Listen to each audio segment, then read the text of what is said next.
जानबूझ के साइड मारी और मार के फिर सीधा भग गया, और गाड़ी मेरी अलग और मैं अलग।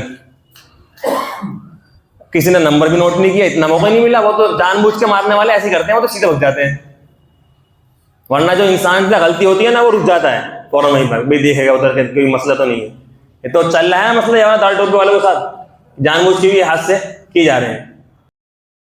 अल्लाहुम्मा सल्ली अला सय्यिदिना मुहम्मद या रब्बि सल्ली व सल्लिम। कलाम पाक की आयत का एक टुकड़ा मैंने आप हजरात के सामने पेश किया है। अल्लाह रब्बुल इज़्ज़त फरमाते हैं कि जो कुछ, इसकी खुलासा है कि अल्लाह रब्बुल इज़्ज़त फरमाते हैं जो कुछ तुम पर मुसीबतें परेशानी आती हैं, वमा असाबकुम मिन मुसीबतिन फबिमा कसबत अयदीकुम, कि ये तुम्हारी हाथ की कमाई होती है। ये परेशानियाँ, ये मुसीबतें किस लिए आई हैं? ये हमारे करतूत होते हैं और हमारी चीज़ें होती हैं, हमारी कारनामे होते हैं। लेकिन मेरे मोहतरम बुजुर्गों, एक चीज़ ये है कि इस हादसात का पेश आना, कि हादसे क्यों पेश आते हैं, इनकी क्या वजह होती है। ज़रूरी नहीं कि हादसा इंसान के ऊपर पेश आया है तो उसके कुछ गुनाह होंगे। अभी मेरा हाल ही में एक्सीडेंट हुआ था, तो बहुत अच्छा माशाल्लाह हुआ था। उसी के ताल्लुक़ से अर्ज़ करना है, सोचा इसी आज के जुमे के अंदर इसी पर गुफ्तगू हो जाए। हादसात के पेश आने की वजह क्या होती है? एक साहब का फ़ोन आया, कहने लगे चलो अब भी कोई मसला नहीं है, अब गुनाह भी बहुत हैं, गुनाह धुल जाएंगे। ये बातें भी ठीक है, इंसान के ऊपर जब कोई मुसीबत पेश आती है तो इसके गुनाह धुलते हैं, लेकिन ज़रूरी नहीं कि गुनाह है इसलिए मुसीबत आई है, ऐसा ज़रूरी नहीं होता। बाज़ दफ़ा ऐसा होता है कि इंसान ने कोई किसी का दिल दुखाया, वो गया, जाने के बाद उसके साथ हादसा पेश आ गया। कोई भी चीज़, किसी भी तरीके का हादसा हो, जेब कट गई, पैसे सारे गुम हो गए, ये भी होता है। और ये भी होता है कि इंसान किसी मर्तबे पर पहुंचना चाहता है, यानी अल्लाह ने उसका एक मकाम बनाया है, उसका एक मर्तबा, अल्लाह रब्बुल इज़्ज़त उसको एक मर्तबे पर ले जाना चाहते हैं, उसको एक मर्तबे पर पहुंचाना चाहते हैं। लेकिन इसकी ज़िंदगी के अमल ऐसे नहीं है कि वहाँ तक पहुँच जाए। अब इसके ऊपर परेशानी आएगी, अब इसके ऊपर हालात आएंगे। अब जब ये इंसान उस हालात के ऊपर सब्र करेगा, अब जाकर ये उस मकाम तक पहुँच जाएगा। हादसात इसलिए भी आते हैं, इंसान के अपने कर्म भी होते हैं, लेकिन बाज़ मर्तबा हादसात की वजह ये भी होती है कि इंसान वहाँ तक नहीं पहुँच रहा, उसके अमल इतने अच्छे नहीं हैं कि यहाँ पर अल्लाह इसको पहुँचाना चाहता है, इसके अमल इतने अच्छे नहीं, अल्लाह इसके ऊपर परेशानी डाल देंगे। अब ये इंसान उस पर सब्र करेगा। अल्लाह बाज़ मर्तबा देखते भी हैं कि बहुत जो है चल फिरना, लोगों को बताना, कहना, अब इसके ऊपर हालात आते हैं, अब ये इंसान क्या कहता है दूसरे के। अभी किसी के साथ आप किसी को हॉस्पिटल में देखने गए, आपने देखा कि भाई सर सब्र करें, क्या कहेंगे उससे जाके? भाई कोई बात नहीं, सब्र करो, भाई ये हुआ वो हुआ, अल्लाह ने ये। अब खुद के ऊपर जब परेशानी आती है, अब देखते हैं अल्लाह पाक के क्या कहता है। यहाँ भी तो देखना है, दूसरों को कहना तो बहुत आसान है, सब्र करो, ये करो। अब ये बंदा इस हाल में क्या कहता है? अभी इंसान इस हाल के अंदर अगर सब्र करता है, अब ये माना जाता है कि ये मुसलमान की पहचान, रियलिटी ऑफ मुस्लिम यही है।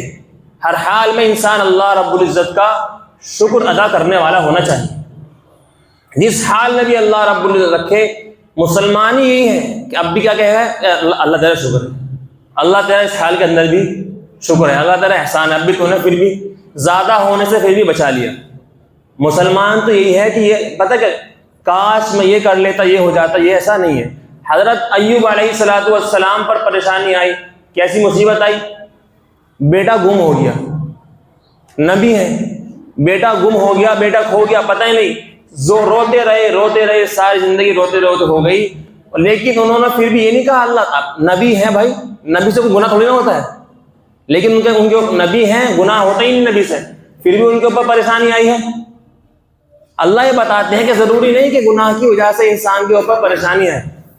उन्होंने सब्र किया, उन सब्र का बदला अल्लाह रब्बुल इज़्ज़त ने ये दिया कि उनकी औलाद को वो बेटा भी वापस मिला, और अल्लाह रब्बुल इज़्ज़त ने उस बेटे को अल्लाह ने नबी बना दिया। उनके सब्र करने पर, यानी जहां देखो अल्लाह मकाम पर पहुंचाना चाहते हैं, उनके सब्र करने पर अल्लाह रब्बुल इज्जत ने उनके बेटे को पूरे मिस्र का बादशाह बना दिया। मेरे मोहतरम बुजुर्ग, ये चीजें होती हैं, काश मैं ये कर लेता और ऐसा हो जाता। काश के कहते ना कि भाई, अब इंसान देखो, एक इंसान जा रहा है कार में, इंसान कार में बैठा हुआ जा रहा है, सीट बेल्ट नहीं लगा रखी और जो होगा देखा जाएगा, गाली ठोकी और ये शीशे से निकल के बाहर, शीशे में वो बाहर निकल गया। क्या कहता है? अल्लाह की मर्जी यही थी। अब इसने गुनाह क्या किया? मुसीबत तो इसकी अपनी हाथ ही कमाई हुई है भाई। जब कानून भी ये है कि सीट बेल्ट लगाओ और गाड़ी को स्पीड की लिमिट में चलाओ, तुम फिर भी सीट बेल्ट नहीं लगा रहे, तो गलती अब ये है कि तूने सीट बेल्ट क्यों नहीं लगाई। ये तेरी अपने हाथ की कमाई हुई मुसीबत है। अब इंसान सारे मुसलमान क्या है कि सारी चीजें अपनी एक्यूरेट करता है, सारी तैयारी करता है, फिर भी उसके साथ मसले पेश आ जाता है। अब ये इंसान कहता है कि हाँ ये अल्लाह की तरफ से है। इंसान ने बीज बोया, अच्छे से खेत की पानी दिया, अच्छे से उसकी सिंचाई की, उसके सारे काम इंसान ने किए, लेकिन फसल खराब हो गई। अब ये इंसान कहेगा कि अल्लाह की तरफ से, ये अल्लाह की तरफ से है। बीज बोया, पानी भी दिया, काटने के टाइम पे फसल को ऐसे छोड़ दिया, फसल ही नहीं काटी, खराब हो गई सारी। तो कह रहा है अल्लाह की तरफ से है। ये अल्लाह की तरफ से नहीं है। कहते ना भाई, उससे मैंने बहुत कहा मैंने उससे कि भाई थोड़ी देर रुक जा, मत जा। काश बच्चे स्कूल वैन जा रही थी, स्कूल की बस में एक्सीडेंट हुआ, बच्चे का इंतकाल हो गया या बच्चे का साथ हादसा पेश आ गया। अब क्या कह रही माँ? अरे बच्चा मुझसे बहुत कह रहा था, बच्चे ने मुझसे बहुत कहा मम्मा छुट्टी कर दो मेरी, आज मैं स्कूल नहीं जाऊंगा, काश मैं इसकी छुट्टी कर देती तो इसके साथ ये हादसा पेश ना आता। अरे मैंने उससे बहुत कहा कि यार भाई थोड़ी देर रुक जा, थोड़ी देर रुक जा, आज मत जा, लेकिन वो फिर भी आज चला गया। देखो हादसा पेश आ गया, देखो इंतकाल हो गया, देखो एक्सीडेंट हो गया। काश अगर ये मेरी बात मान लेता। भाई उसके साथ ये होना था, इसलिए तेरी बात नहीं मानी उसने। उसके साथ ये हादसा पेश आना था, इसीलिए तेरी बात नहीं मानी। मेरे साथ क्या मामला हुआ, जा रहे थे ऐसे हुमायूं नगर के अंदर, एक दोस्त के वालिद साहब को देखने गया। उनको वालिद साहब को इयादत की, मिल के मैं वापस आ रहा था। हापुड़ चुंगी से हल्की सी पहले ही, यानी हापुड़ चुंगी से हापुड़ तरफ को चलेंगे, चलते वैसे कार जा रही है और मैं ऐसे जा रहा था बराबर में उसके। जैसे मैं पास को आया, सामने कोई चीज नहीं, कोई मोड़ नहीं, कोई ब्रेकर नहीं, कोई उसके आगे कोई कार नहीं, जानबूझ के ऐसे साइड मारी और मार के सीधा भाग गया। ना कोई मोड़ था सामने, ना कोई गाड़ी आई, ना बच्चा आया, ना कोई इंसान, ना जानवर का बच्चा भी कोई सामने नहीं आया। बिल्कुल ये था कि जानबूझ के टक्कर मारी, जानबूझ के साइड मारी और मार के फिर सीधा भाग गया। और गाड़ी मेरी अलग और मैं अलग। किसी ने नंबर भी नोट नहीं किया, इतना मौका नहीं मिला। वो तो जानबूझ के मारने वाले ऐसे करते हैं, वो तो सीधे भाग जाते हैं। वरना जो इंसान की गलती होती है ना, वो रुक जाता है फौरन वहीं पर, भाई देखेगा उधर के, कोई मसला तो नहीं है। ये तो चल रहा है मसला यार दाल टोपी वालों के साथ, जानबूझ के भी हाथ से किए जा रहे हैं। बहरहाल लेकिन अल्लाह के यहाँ पे कोई कहाँ से भग गया? हमारा मार के भग गया, अल्लाह के यहाँ से भग जाएगा? अल्लाह के यहाँ से नहीं भगेगा ना। हाथ में चोट, पैरों में चोट और जो है मुंह में चोट, लेकिन फिर भी क्या कहते हैं? अल्लाह तेरा शुक्र है। क्या शुक्र है? अगर हाथ पांव टूट जाते तो क्या कर लेते? अल्हम्दुलिल्लाह किसी हड्डी में कहीं भी कोई फ्रैक्चर नहीं आया, सब बिल्कुल ठीक है, बस घिसा टह लगी हुई है, गुम चोट है थोड़ी सी। लेकिन फिर भी ये है कि अल्लाह तेरा, ये है मुस्लिम, ये है इंसान मुसलमान, ये हर हाल में क्या कहेगा? अल्लाह तेरा लाख लाख शुक्र है, फिर भी हाथ पांव नहीं टूटे, सब कुछ सलामत है। हाथ पांव टूट जाते तब भी क्या कहते हैं? अल्लाह तेरा लाख लाख शुक्र, जान तो बच गई। हर हाल में क्या करना है? अगर हाथ पांव में टूट जाते तो अल्लाह तेरा लाख लाख शुक्र, जान तो बच गई। जान भी चली गई, अब क्या कहता है इंसान? भाई अल्लाह की तरफ से यही फैसला था। अल्लाह की तरफ से क्या था भाई? ऐसी लिखी हुई थी इसकी, तो अल्लाह की तरफ से। हर हाल में इंसान अल्लाह रब्बुल इज्जत का शुक्र अदा करने वाला बने। हादसात की जो मौत होती है ये शहीद माना जाता है। हदीस शरीफ के अंदर इसको शहीद बताया।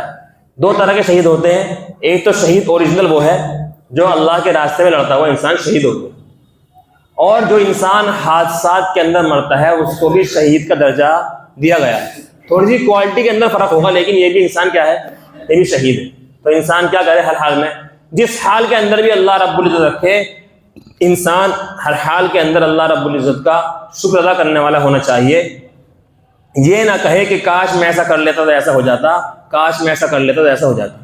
एक छोटा सा एक बता दूं, एक आदमी है शादी कर रहा है दूसरी, वो क्या कह रहा है कि मैं असल में दूसरी शादी करना चाह रहा हूँ, और जो है मेरा एक बीवी क्या करेगी, खाना बनाएगी और एक बीवी झाड़ू लगाएगी घर के अंदर, दोनों को एक जगह रखूंगा मैं, क्योंकि उस पर खाना बनाने वाली पे झाड़ू का टाइम नहीं, झाड़ू वाली पे खाने का टाइम नहीं, और दोनों को एक जगह रखूंगा। अब ये क्या कह रहा है, लेकिन जब ये करेगा ना शादी, सबका सब टाइम निकल जाएगा, एक इसके बाल पकड़ेगी और एक इस पे बेलन बजाएगी। तो मैं ये कह रहा हूं कि इंसान क्या कहेगा, काश मैं ऐसा कर लेता तो, नहीं, ऐसा नहीं है। इसलिए मेरे मोहतरम बुजुर्गों, हर हाल के अंदर इंसान अल्लाह रब्बुल इज्जत का शुक्र अदा करने वाला होना चाहिए। शब बारात भी आ रही है इंशाअल्लाह, अगले हफ्ते शब बारात के ताल्लुक से बयान भी होगा। और एक दो बातें छोटी सी याद करनी है। एक खातून का फोन आया कि बताए हमने शादी की अपनी बच्ची की, किसी ने भी अपनी बच्ची की शादी की, अब शौहर उसको खूब मारता है, पीटता है, मार रहा है, पीट रोजाना बिना गलती के भी बेल्ट से मारना और पीटना छीटना। बाप क्या कह रहा है, सब्र करो सब्र करो, क्या करो, सब्र करो, अरे सब्र करो, निभाओ, तुम्हें क्या करना है, तुम्हें इस घर से मर के निकलना है। बच्ची को चाहे कितना भी जुल्म हो रहा हो, खाना उसके सामने उठाकर, खाना बनाया उसने, खाना बनाया सास ने उठाकर रख दिया।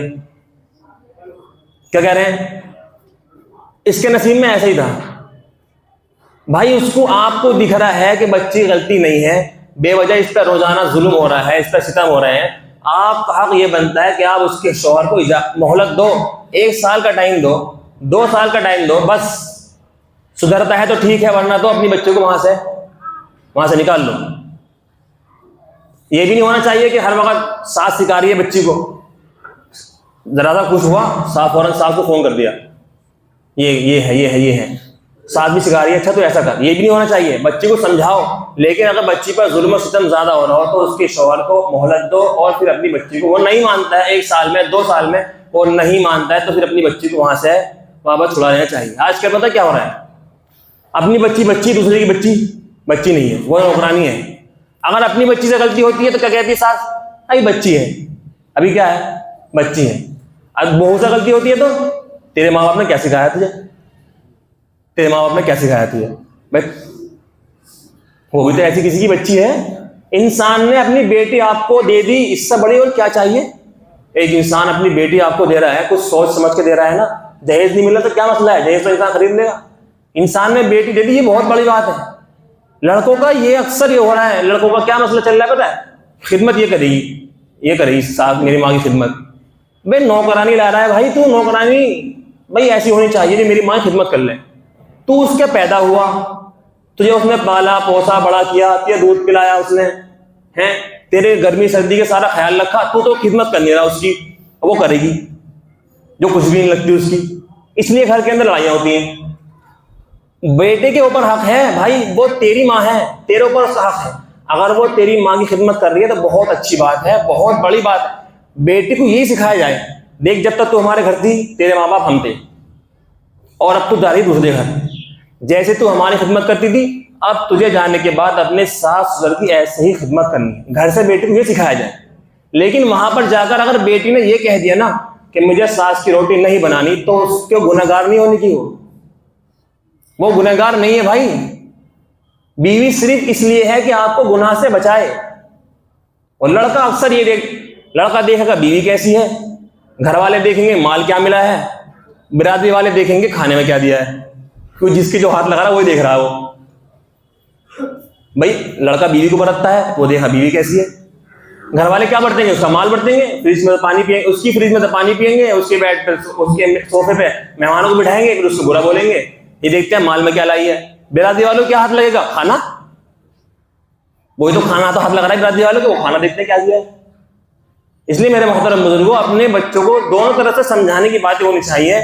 जैसे अपनी बच्ची को समझते हैं, बहुत ज्यादा दुख हुआ खातून के बारे में, रोजाना पीटता, 14 साल तक उसने उसको मारा पीटा, घुस जाके, फिर भी उसको अलग हो गया।